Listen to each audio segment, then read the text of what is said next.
Hello everyone, once again आपका स्वागत है यूबॉर्न एकेडमी में।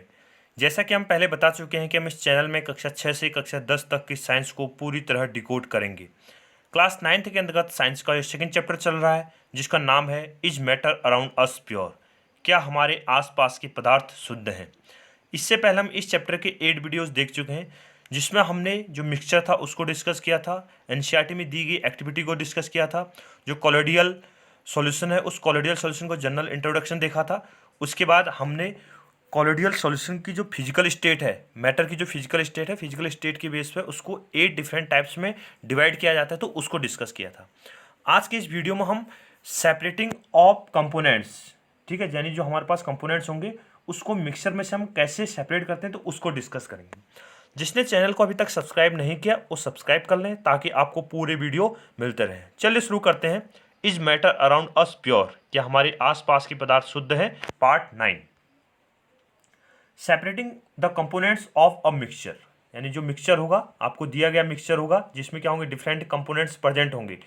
उसमें से आप उन कंपोनेंट्स को क्या करना चाहते हैं, अलग अलग जानना चाहते हैं। जैसे 2-3 प्रकार की कंपोनेंट हमने उसमें मिक्स कर दिया, तो उन जैसे हमने चौक लिया, बजर ली या उसमें आटा मिला दिया, तो इनको आप कैसे सेपरेट कर रहे हैं। या कोई हमारे पास सोल्यूशन है, जैसे हमारे पास इंक सोल्यूशन है, या हमारे पास कोई अन्य, ठीक है, क्रिस्टल के फॉर्म में कोई अन्य सॉल्यूशन उपस्थित है, तो उनमें से कैसे हम उनको सेपरेट करेंगे। तो उसके लिए क्या हमारे पास अलग अलग टेक्निक हम उसका यूज करते हैं, ठीक है। तो हमारे पास क्या है, जो मिश्रण होगा उस मिश्रण से उनके कंपोनेंट्स को हम कैसे, घटकों को कैसे पृथक करते हैं, तो उसके बारे में हम डिस्कस कर रहे हैं। We have learned that most of the natural substances are not chemically pure. इससे पहले भी हम डिस्कस कर चुके हैं कि जो भी हमारे पास क्या होगा, नेचुरल सब्सटेंस जो हमें क्या मिल रहा है, प्राकृतिक रूप से जो सब्सटेंस मिल रहा है, जो पदार्थ मिलेगा, तो वो शुद्ध नहीं होता है। अब इसको भी आप शुद्ध की डेफिनेशन अलग है, ठीक है। केमिस्ट्री की लैंग्वेज में जो शुद्ध है उसका मतलब क्या होगा, उसमें एक ही तरह के जो पार्टिकल्स हैं वो उपस्थित होने चाहिए। जबकि हमारे पास शुद्ध, जैसे हमने मार्केट में, अब अगर आपको याद हो फर्स्ट वीडियो में हमने जो घी का डब्बे देखा था, ठीक है, या मार्केट से कुछ लिए गए हैं, कुछ क्या थे हमारे पास आर्टिकल थे, तो उन आर्टिकल्स में शुद्ध का अर्थ क्या है कि उसमें कोई अडल्ट्रेशन ना हो, उसमें कोई भी मिलावट ना हो। मान लो हम मार्केट से मसाले ला रहे हैं तो मसाले में कोई भी अडल्ट्रेशन ना हो, या मार्केट से हम दूध ला रहे हैं तो उसमें कोई भी अडल्ट्रेशन अन्य कोई नहीं हो, या घी ला रहे हैं, वनस्पति घी ला रहे हैं, तो उसमें कोई भी अडल्ट्रेशन ना हो। जबकि यहाँ पर केमिस्ट्री में क्या है, शुद्ध यानी प्योर का मतलब क्या होता है, only one type of particle, केवल एक ही तरह के जो कण होंगे वो क्या होंगे, उसमें उपस्थित होंगे। जैसे हमने सोडियम मेटल एटम कहा, तो सोडियम के सारे पार्टिकल क्या होंगे, उसमें उपस्थित होंगे, एटम क्या होंगे, उसमें उपस्थित होंगे। हमने वाटर कहा, तो वाटर शुद्ध का अर्थ क्या है कि उसमें कोई भी क्या होना चाहिए, केवल जो मॉलिक्यूल होने चाहिए वो किसके होने चाहिए, H2O के। तो सारे जो फॉर्मूलेज होंगे उसमें H2O के ही क्या होंगे, उसमें पार्टिकल्स क्या होंगे, उपस्थित होंगे। तो केमिस्ट्री में प्योर का अर्थ होता है कि उसमें एक ही तरह के एटम्स का पाए जाना, अगर वो जैसे हम उसको बनाना चाह रहे हैं। Different method of separating are used to get individual components from a mixture. हमारे पास क्या होता है, मिक्सचर को सेपरेट करने के लिए क्या है, अलग अलग तरीके हैं, ठीक है। एक ही टेक्निक जो होगी उसको हम सभी जो कंपोनेंट्स होंगे उनको सेपरेट करने के लिए अप्लाई नहीं कर सकते। मानो हमारे पास क्या था, वाटर और अल्कोहल का मिक्स है, उसको सेपरेट करने के लिए हम अलग टेक्निक का यूज़ करेंगे। हमारे पास मिल्क है, मिल्क से क्रीम को सेपरेट करना है तो उसके लिए हमारे पास अलग टेक्निक होगी। या हमारे पास क्या था, जैसे आटा था, आटे में कुछ अन्य चीज़ें मिल गई हैं तो उसको सेपरेट करने के लिए अलग तरीके हैं। तो ऐसे ही क्या होंगे, केमिस्ट्री में हमारे पास क्या होते हैं, जो कंपोनेंट्स हैं उन कंपोनेंट्स को सेपरेट करने के लिए क्या होता है, हमारे पास अलग अलग तरीके होते हैं। मतलब एक ही तरीका हम सभी मेथड पे अप्लाई, सभी जो कंपोनेंट्स हैं उनको सेपरेट करने के लिए यूज़ नहीं कर सकते। Separation makes it possible to study and use the individual components of a mixture। ठीक है, हमारे पास क्या होगा, जो सेपरेशन की टेक्निक होगी वो हमें, हमारे लिए, ठीक है, हमारे क्या होगा, जो पृथक करने की क्या है, जो हमारे पास टेक्निक है वो हमें यह जानकारी प्राप्त होती है कि जो हम प्रयोग में लाना, कौन सा मेथड क्या होगा, सुगम होगा हमारे लिए, ठीक है। कंपोनेंट्स, ठीक, कंपोनेंट्स को सेपरेट करने के लिए हमें कौन सा मेथड क्या होगा, सुटेबल होगा, या किस मेथड को हमारे पास क्या होगा, पॉसिबल होगा। Heterogeneous mixture can be separated into their respective constituent by simple physical method like hand picking, sieving, filtration and we use in our day to day life। यानी जो हमारे पास क्या होते हैं, विषमांगी मिश्रण होते हैं, हेटेरोजेनियस मिक्सचर। हेटेरोजेनियस मिक्सचर को हम क्या बोलते हैं, विषमांगी मिश्रण। आपको याद रहा होगा हेटेरोजेनियस को हमने दो भागों में बांटा था, एक क्या था हमारे पास कॉलोडियल और दूसरा क्या था हमारे पास सस्पेंशन। कॉलोडियल को कॉलोडियली बोलते हैं, सस्पेंशन को हिंदी में क्या बोलता हम निलंबन। तो ये क्या था हमारे पास हेटेरोजेनियस मिक्सचर के पार्ट थे। तो हमारे जो डेली लाइफ है, ठीक है, डेली लाइफ होगी, उस डेली लाइफ में क्या करता हम डिफरेंट जो फिजिकल मेथड होता है उस फिजिकल मेथड को क्या करते हैं अप्लाई करते हैं। जैसे हमारे पास क्या हैंड पिकिंग मेथड, जैसे आपको कुछ कंपोनेंट था, उस कंपोनेंट में बड़े बड़े पार्टिकल दिख रहे थे, तो आपको क्या कर सकते हो उसको हाथ से पिक करके क्या कर सकते हो उसको अलग कर सकते हैं। ठीक है, जैसे दाल में कुछ मिट्टी हिट्टी थी, ठीक है, तो आप उसको हैंड पिक करके अलग कर सकते हैं। या अन्य कोई सब्सटेंस होता है जिसमें से हम क्या कर सकते हैं जो पार्टिकल्स होंगे, ठीक है, इम्प्योर पार्टिकल होंगे, उसको क्या कर सकते हैं अलग कर सकते हैं। या सीविंग हो गया, या फिर हमारे पास क्या है फिल्ट्रेशन, छान के भी क्या कर सकते हैं हम इसको सेपरेट कर सकते हैं। तो ये हमारे पास क्या है कुछ डेली लाइफ में होने वाले फिजिकल मेथड है जिससे क्या कर रहे हैं हम कंपोनेंट्स को सेपरेट कर रहे हैं। लेकिन क्या हमें मान लो हमें क्या करना है कोई जैसे अल्कोहल है, अल्कोहल में से हमें पानी को अलग करना है, ठीक है, तो उसके लिए अलग मेथड होगा। या हमारे पास क्या था शुगर था, शुगर के साथ सॉल्ट को मिक्स कर दिया तो उसके लिए अलग मेथड होगा। तो ये क्या हमारे पास अलग अलग टेक्निक को क्या करता है हम यूज़ करते हैं। Sometimes physical techniques have to be used for the separation of the components of a mixture. ठीक है, फिजिकल जो टेक्निक होगी उस फिजिकल टेक्निक के बेस पे क्या कर सकते हैं हम जो कंपोनेंट्स होंगे उन कंपोनेंट्स को क्या किया जा सकता है सेपरेट किया जा सकता है। How can we obtain coloured component dye from blue black ink. ठीक है, आपके पास क्या है जो ब्लू ब्लैक इंक है, ठीक है, नीली हरी क्या होगी आपके पास स्याही होगी, उसमें से क्या होंगे जो रंग यानी कलर्ड जो कंपोनेंट होंगे, रंगीन जो क्या होंगे घटक होंगे, रंग वाले क्या होंगे कलर्ड कंपोनेंट्स होंगे, उनको कैसे आप सेपरेट करते हैं। एक्टिविटी 2.4 एनसीईआरटी की एक्टिविटी है, इसको हम यहाँ पर डिस्कस करें।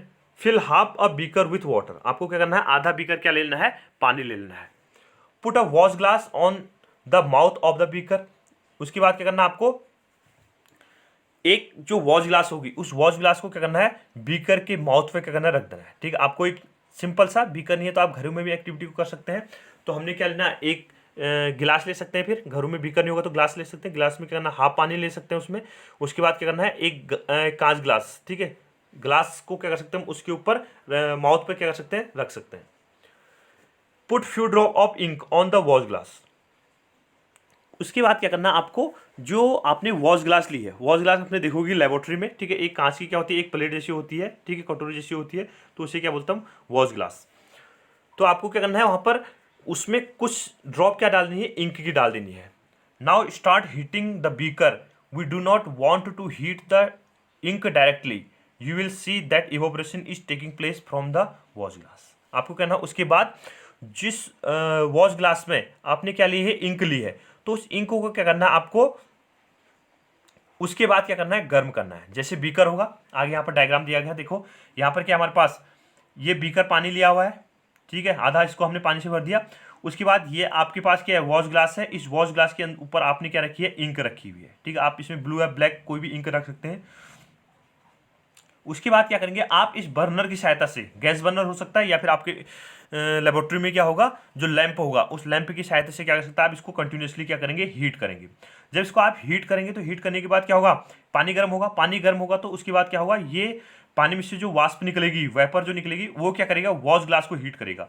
वॉश ग्लास को हीट करने के बाद क्या होगा इसमें जो इंक हो गया उस इंक में से जो वाटर पार्टिकल्स होंगे जल के क्या होंगे जो अणु होंगे वो वाटर पार्टिकल्स क्या होंगे यहाँ से इवेपोरेट होंगे वाष्पीकृत होंगे और बचा हुआ जो आपके पास वॉश ग्लास होगी उसमें क्या बच जाएगी आपके पास केवल इंक बच जाएगी। इंक क्या होगी सॉलिड फॉर्म में आ जाएगी। तो इस ढंग से हमारे पास क्या है ये पर्पज है। हम यहाँ पर बीकर में पानी क्यों ले रहे हैं क्योंकि हम जो वॉश ग्लास है उस वॉश ग्लास को डायरेक्ट हीट नहीं करना चाहते। ठीक है, अगर हम डायरेक्ट हीट करेंगे तो हो सकता है कि वहाँ पर क्या हो जो वॉश ग्लास होगा, ठीक है, तो उसको क्या होगा नुकसान होगा या हमें वहाँ पर क्या हो सकता है नुकसान हो सकता है। तो तब जाके क्या करते हैं हम इसको इनडायरेक्ट हीट के थ्रू क्या कर रहे हैं गर्म कर रहे हैं। Continue heating as the evaporation goes and stop heating when do you not see any further change on the wash glass। आपको क्या करना है उस वॉश ग्लास को लगातार क्या करना है हीट करना है, लगातार हीट करते रहना है। उसके बाद आपको क्या करना है एक स्टेज ऐसे आएगी जब इसमें आप जो इसमें इंक रखिए इस इंक में कोई भी ऑब्जर्वेशन नहीं देखेंगे, उसमें कोई भी चेंजेस नहीं देखेंगे। तो उसके बाद क्या करना है आपको जो हीट करने की जो प्रोसेस है उसको क्या कर देना है पॉज कर देना है। उसके बाद इसको स्टॉप कर देना है, रोक देना है। जो आप लगातार डालेंगे तो उसके बाद क्या होगा जो वॉश ग्लास होगी वो क्या होगा गर्म होगी, तो उसके बाद क्या होगा उसको ब्रेक होने के चांसेस रह सकते हैं, टूट सकती है। मतलब आपको जो कंपोनेंट को सेपरेट किया था वो क्या होगा उसमें मतलब कुछ टाइम के बाद क्या होगा सेपरेट होना स्टार्ट कर लेगा। Observe carefully and record your observation. आपको क्या करना है, जो एक्सपेरिमेंट था उसको क्या करना है, ऑब्जर्व करना है, और अपने जो प्रेक्षण है, जो टेस्ट है, उस टेस्ट में से क्या आपने ऑब्जर्व किया उसको क्या करना है, आपको लिखना है। Now answer. उसके बाद क्या है, आपके लिए यहाँ पर कुछ क्वेश्चन आंसर किए गए हैं कि आपने जो वॉच ग्लास था उस वॉच ग्लास में क्या ऑब्जर्वेशन पाया, ठीक है, उसमें आपने क्या ऑब्जर्व किया, तो उसके बेस पर आपसे यहाँ पर एनसीईआरटी में कुछ क्वेश्चन आंसर पूछे गए, तो उन क्वेश्चन का क्या करना, आपको आंसर करना है। फर्स्ट दिया गया आपको, what do you think has got evaporation from the watch glass. आपको जो वॉच ग्लास है उस वॉच ग्लास में से जो सब्सटेंस, जो पदार्थ इवोपरेट हुआ वो क्या हो सकता है, ठीक है।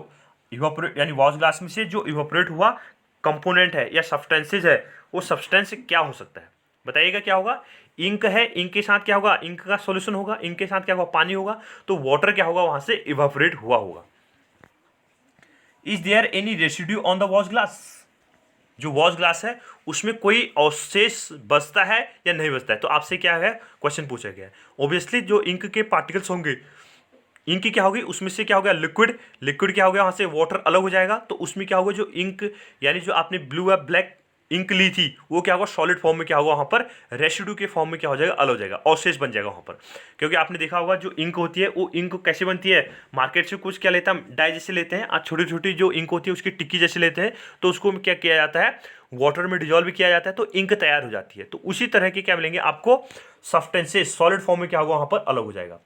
What is your interpretation, is link a single substance और इट्स अ मिक्सचर। ठीक है, क्या आप प्रतिपादित करेंगे, यानी क्या आपका इंटरप्रिटेशन करेंगे, आप क्या प्रतिपादित करेंगे, क्या जो स्याही है वो एक शुद्ध पदार्थ है या मिश्रण है। ठीक, आपसे पूछ दिया जा रहा है कि जो स्याही है वो स्याही क्या है, एक शुद्ध पदार्थ है या मिश्रण है। तो इसका आंसर दिया गया है, we find that ink is a mixture of a dye in water.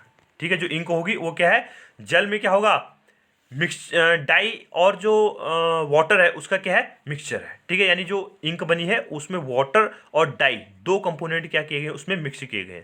दस we can separate the volatile component solvent from its non volatile solute by the method of evaporation. यानी इसमें क्या था, हमने कहा था, इससे पहले मैं बता चुका हूं, जो इंक होगा उनक क्या होती है, एक डाई जैसी होती है, ठीक है, एक क्या होती है उसमें सॉलिड सब्सटेंस होता है।